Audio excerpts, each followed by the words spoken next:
And welcome back to the Showroom Presents. You know, everyone's excited about the upcoming Pro Football Championship game, all the discussion about deflated footballs and such, but we cannot let all that distract football enthusiasts from the real life and death discussion about head trauma among our high school and college football players.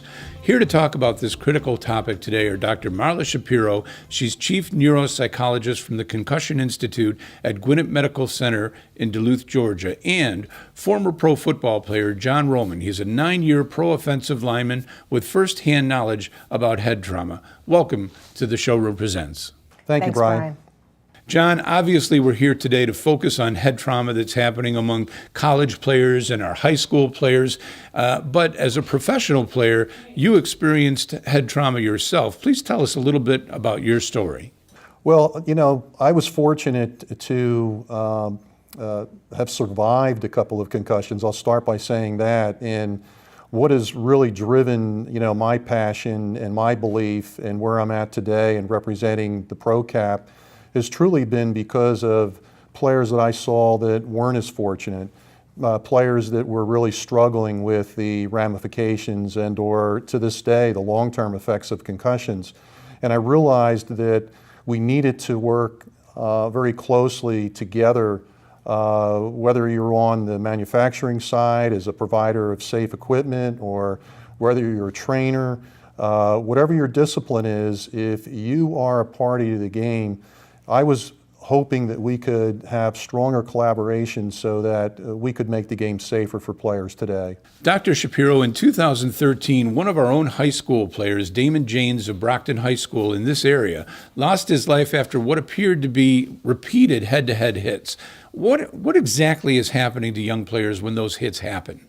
Hearing a story like that is such a tragedy on so many levels, Brian, and it's part of what drives my passion, frankly, as a professional in this field, because what we suspect happens is, as you said, repeated head trauma. Concussions caused by a bump or a blow, usually directly to the head, that's hard enough to disrupt the brain's metabolic functioning. And that's what causes the symptoms that we see and on which we base our diagnosis. But the brain needs time to heal and rest and recover, and when you continue to exert significant force, impact from repeated blows, the brain does not have a chance to heal, and it only worsens the effects of the injury, leading to, as you pointed out, some extraordinarily catastrophic effects. So, you know, one of the many important messages we want to convey is to get off the field when a player experiences even mild symptoms of a concussion. The faster they get off, the faster they're going to get back and continue to play the sports that they love for the rest of their lives, not to mention minimize the risk of catastrophic and fatal long-term consequences. You know, Dr. Shapiro, a lot has been talked about in the wake of that event about what's happening on the sidelines and the possibility of having third parties out there, not the coach or anything like that, but somebody who can really just focus on what's happening with those players so they can get them off the field. I think that's great, having third-party observers, but I also think it's critical to educate teammates, because they're going to be the folks that notice if somebody's not dropping back in the pass as quickly as they used to, or the player that's confused and can't remember the play they're supposed to execute. I think that there's a lot we can do to minimize and mitigate, but educating our players, creating a cultural change, that is just as important too, in my opinion. John, a lot's been done to research and develop better equipment over the years. What's happening right now with helmet technology, both inside and outside the helmet? Well, great question, Brian. Inner shell technology is day and night compared to the helmet I wore during the 70s and early 80s. There's a lot more padding. There's a lot more engineering that's gone into the inner shell technology to better manage the collision and the G-force that occurs when there's a helmet-to-helmet hit.